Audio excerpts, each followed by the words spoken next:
जयसिंगपूरच्या प्रभाग क्रमांक 9 मध्ये नागरी सुविधांची उडाली दैना। समडोळे मळ्यात सांडपाण्याचा बनला तलाव, नागरिकांचे आरोग्य धोक्यात। जयसिंगपूर शहरातील प्रभाग क्रमांक 9 मधील जनता अनेक समस्यांनी त्रासली आहे। समस्या सगळीकडे, गेले नगरसेवक कुणीकडे असा टाहो नागरिक फोडत आहेत। विकास कामाचे मोठे आव्हान या प्रभागात उमेदवारांसमोर उभे राहिले आहे। नागरिकांचा संताप झेलल्याशिवाय येथे प्रचार करता येत नाही, अशी परिस्थिती निर्माण झाली आहे। निवडून द्याचा नारा जयसिंगपुरात घुमू लागला आहे, मात्र विकास कामे झाली नाहीत। आमच्यापर्यंत कधी विकास पोहोचणार आणि कोण पोहोचवणार असा गंभीर सवाल नागरिकांचा आहे। प्रभाग क्रमांक 9 मध्ये अशीच परिस्थिती निर्माण झाली आहे। या प्रभागात नागरिकांचा मागास पुरुष आणि सर्वसाधारण महिला असं आरक्षण आहे। पुरुष मतदार 1640 तर स्त्री मतदार 1588 असे एकूण 3228 मतदार या प्रभागातील उमेदवारांचे भवितव्य घडवणार आहेत। या प्रभागात समडोळे मळा, यशवंत हाऊसिंग सोसायटी, खामकर मळा, दीपनगर, मारुती पार्क, उज्ज्वल नगर, राजीव गांधी नगर, गल्ली नंबर 7 यांचा समावेश होतो। बहुतांश भागात गटारींची आणि रस्त्याची समस्या बिकट आहे।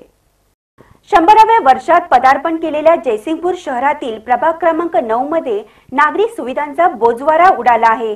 समस्या सांगायच्या तरी किती, नगरसेवक फिरकलेच नाहीत, गरिबांची दाद घेतली जात नाही असा संताप या प्रभागातील नागरिकांनी व्यक्त केला।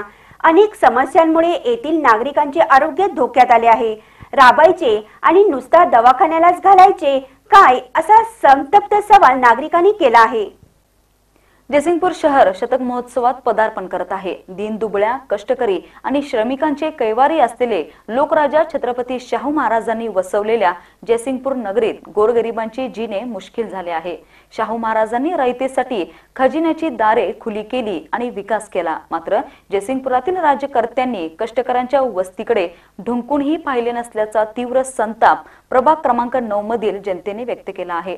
समडोळे मळ्यात ना रस्ता ठीक आहे, ना गटारींची व्यवस्था, कचरा उठावासाठी भांडावे लागते। रस्त्याच्या मधोमधच विजेचा खांब अनावश्यक रीतीने ठेवण्यात आला आहे। शुद्ध पाणी मिळत नाही, पिण्यासाठी दुसऱ्या भागातून पाणी आणावे लागते। दिवाबत्ती कधी सुरू असते तर कधी बंद, अशा अनेक समस्या नागरिकांनी मांडल्या आहेत। जयसिंगपूरच्या रणधुमाळीत आम्ही आता सध्या आलो प्रभाग क्रमांक 9 मध्ये। प्रभाग क्रमांक 9 मधली एक कष्टकऱ्यांची वस्ती आहे। मोठ्या प्रमाणात त्या ठिकाणी वडर समाजाची लोकवस्ती ज्या भागात आहे तो भाग शूरवीर तानाजी चौक या भागामध्ये आपण आलो आहोत आणि या भागातल्या जनतेच्या समस्या काय आहेत ते आपल्याला या ठिकाणी जाणून घ्यायचं आहे। मी या ठिकाणी सगळ्या महिलांना विचारतोय, तुमच्याकडे काय 5 वर्षाच्या कालावधीमध्ये नगरपालिकेच्या वतीने काय काय सुविधा देण्यात आल्या? काही सुविधा नाही, आम्हाला वेळेवर पाणी नाही, गटार सोयी नाही, डांबाला लाईट नाही। 6 महिने बसविला डाम, त्याला लाईट नाही। आम्ही अंधारात आहे, हे सगळं लाईन अंधारामध्ये आहे, सगळं लाईन अंधारामध्ये। हे इकडे बल इकडे सोडल्यात इकडचं आणि पलीकडच्या रोडला पलीकडे सोडल्यात, इथं काहीच नाही। आणि हे डाम रोवल्या तेवढं करत, डाम तेवढंच आहे, त्याला लाईट नाही, लाईट नाही किंवा वायर जोडलं नाही, वायर सुद्धा जोडले नाही आणि लाईट सुद्धा नाही। जाऊन आला आम्ही एरजार घातलं आणि काय डुकर येत्या सगळं हे पाडत्यात, गटार सगळं मोडल्या, गटार काढत नाही, काय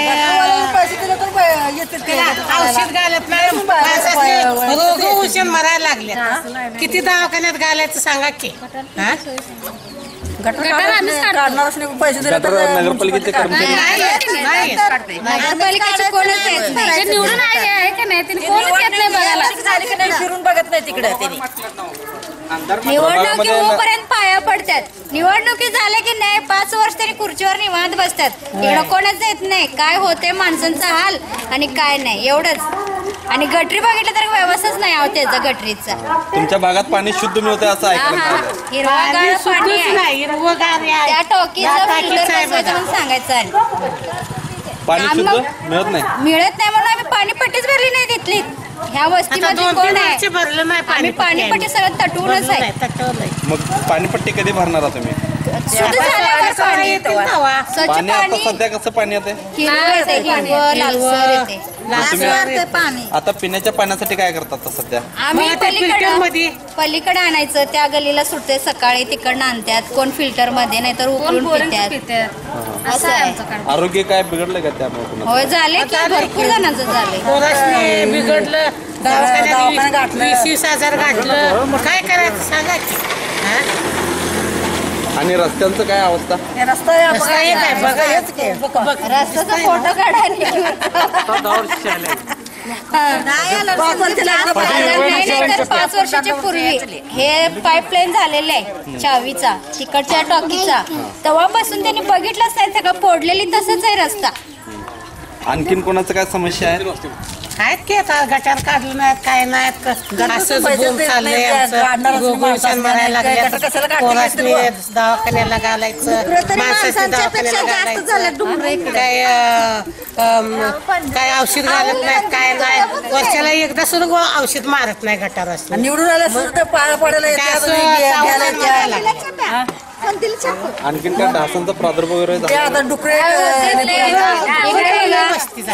इथं काय ड्रेनेज पाईप नाही, काय नाही, सगळ्यांची सेप्टिक टाक्या आहेत, त्यामुळे रोजच्या रोज गटरी काढायला पाहिजे. त्या पाणी जाते, शुद्ध होते का पाणी तेवढं, मग पुढे जायला पण त्यांना वाट नाही, तसं तिकडे बंद करून ठेवल्यात म्हणा गटरी सगळं. मग दुसऱ्यांच्या दारावर गेले तर कसं वाटते ते पाणी सगळं. भांडण होतात बायकांचं, दररोज माझ्या घरात काढत नाही, काय नाही, मग भांडण बायका भांडण होते. तुमच्यात भांडणं चालू आहे? नाही की आपल्या हातमध्ये पदार्थ तरी बांधतात. मग कशाला ते गटार काढून आम्ही टाकून येतो कचरा. दगड तर एवढी मोठी घातलं दगड, त्या गाडीत पाणी पण जाईना झालंय. तुमच्यातल्या लोकांनी नगरपालिकेला कधी तक्रार वगैरे केली नाही? सांगायला हे नवं, 5 वर्ष एकदा शिक्का मारा, नंतर आम्ही गप्प बसतो म्हणतात त्यांनी, दुसरी काय नाही. विचार करत नाही त्यांनी. निवडून येईपर्यंत करतो म्हणतात, नंतर फिरून पण बघत नाहीत कोण. तेच की आम्हाला काय नको आहे, गटार चांगलं होऊन दे, गटार काढायला दे, पाणी एवढंच आमचं बोंब आहे बघाय पाण्याचं. पाण्याचं आणि लाईटचं रस्त्यांचं, एवढं चांगलं सगळ्यांचं. तक्रार आहे, दुसरं काय नाही सगळ्यांचंच बोंब आहे. आमचं. होय 5 वर्षात आणि काय काय तुम्हाला पाहिजे असं वाटतंय? तुमच्या भागामध्ये सुधारणा काय व्हायला पाहिजे? पोरांना एक अंगणवाडी चांगलं पाहिजे बघायचं, हा. म्हणजे रस्त्या पलीकडे पोरांना घालायचं म्हणजे अवघड आहे, कोण आता सध्या कामाला कुठे आहे अंगणवाडी? जाते. इथं हाय ते काय तात्पुरतं चालू आहे, आता एक त्याला पाच चांगलं वर्षं येते ती बाई लगेच चांगलं जाते, त्याचं पाहिजे. काय? ते काय जयसिंगपूरच्या प्रभाग क्रमांक 9 मधील समडोळे मळ्यात सांडपाण्याचा प्रश्न गंभीर बनला आहे. डासांचा प्रादुर्भाव मोठ्या प्रमाणात झाल्याने आरोग्याचा प्रश्न निर्माण झाला आहे. समस्या केव्हा सुटणार? 5 वर्षानंतर केवळ मतदान आल्यानंतर लोकप्रतिनिधी इकडे फिरकतात अशी खंत नागरिकांनी व्यक्त केली. जयसिंगपुरातील समडोळे मळ्यात मोठ्या संख्येने श्रमिक आणि कष्टकरी जनता राहते. या भागात तुंबलेल्या गटारी नागरिकांच्या आरोग्याचा प्रश्न निर्माण करीत आहेत. नगरपालिकेच्या वतीने गटारींची स्वच्छता केली जात नाही. जवळच असणाऱ्या काही अपार्टमेंटमधून सांडपाणी या वस्तीमध्ये येते आणि साचून राहते. साचलेल्या पाण्याने तलावाचे स्वरूप धारण केले आहे. परिणामी डासांची उत्पत्ती वाढली आहे. आरोग्याचा प्रश्न गंभीर बनत चालला आहे. नागरिकांनीच गटारीची स्वच्छता करावी लागत आहे. नगरपालिका कर घेते आणि काहीच सुविधा देत नाही, अशा तीव्र भावना नागरिकांनी व्यक्त केल्या आहेत. प्रभाग क्रमांक 9 मधील आपण हे मागं जे पाहतोय ते कुठलं जलतरण तलाव वगैरे नाही आहे, तर समडोळे मळ्यातील ही वाडर समाजाला देण्यात आलेली जागा आहे असं सांगण्यात येत आहे. त्या भागातील सगळं संपूर्ण गटारीचं पाणी आणि सांडपाणी या ठिकाणी येऊन साचलेलं आहे आणि त्यामुळं इथल्या लोकांना भरपूर त्रास होतो आहे.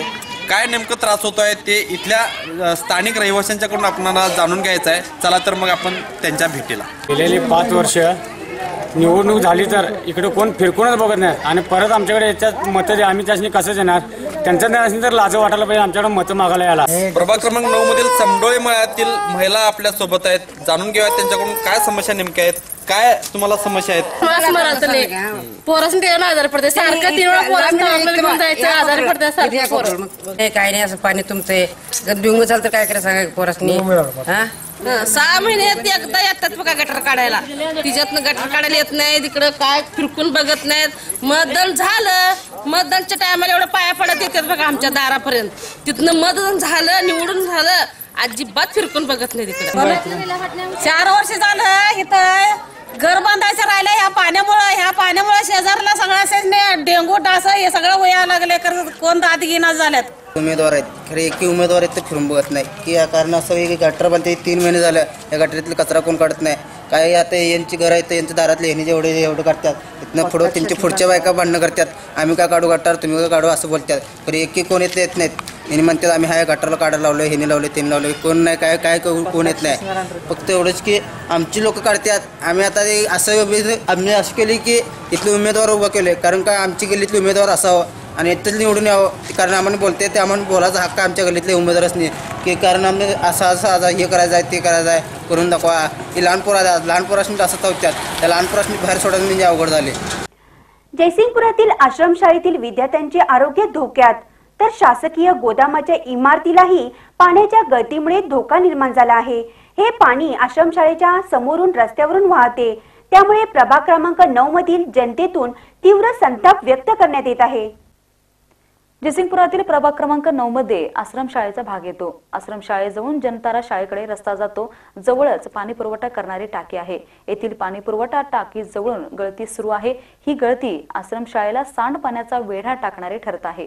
पाणी तुंबून राहिले आहे, त्यामुळे डासांच्या उत्पत्तीमुळे आश्रमशाळेतील गरीब विद्यार्थ्यांच्या आरोग्याचा प्रश्न गंभीर होण्याची शक्यता आहे. आश्रमशाळेच्या मुख्याध्यापकांनीही याबाबत नगरपालिकेकडे लेखी तक्रारही नोंदवली आहे. मात्र राज्यकर्त्यांनी ही समस्या सोडवली नाही अशी खदखद जनतेच्या मनात आहे. प्रभाग क्रमांक 9 मधील अनेक विद्यार्थी याच रस्त्याकडून जनतारा हायस्कूलकडे जातात. यावेळी सांडपाण्यातूनच त्यांना मार्ग काढावा लागतो. त्याशिवाय शासकीय गोदामांच्या खालूनही हे पाणी झिरपत आहे. शासकीय गोदामांना सांडपाण्याने वेढा टाकला आहे, त्यामुळे गोदामाच्या इमारतींना धोका निर्माण झाला आहे. प्रभाग क्रमांक 9 मध्ये विकासाचे नाविन्य नाही तर समस्या असल्याचे या भागातील नागरिकांनी मत व्यक्त केले आहे. महानकरा न्यूज साठी जयसिंगपूरहून संदीप इंगळे सह सुनील संगपाळ. नगरपालिकेत टाकीजवळ लिखीज आहे, त्याचं पाणी त्या गोडाऊनच्या पाठीमागून आमच्या शाळेच्या मागून येते ते, आणि या ठिकाणी पाणी जायला पुढे जागाच नाही. ते शाळेच्या पाठीमागे इथं ते सगळं साचलेलं आहे पाणी, आणि या पाण्याचा आम्हालाही आणि आमच्या मुलांच्या आरोग्याला त्रास होतो. नगरपालिकेत लेखी तक्रार दिलेली आहे आणि स्वतः आम्ही यासंबंधी मुख्याधिकारी यांना प्रत्यक्ष भेटून आलो आहे आम्ही, आणि या सांडपाण्याचा काहीतरी विषय मार्गी लावण्यासंदर्भात आम्ही त्यांना विनंती केलेली आहे.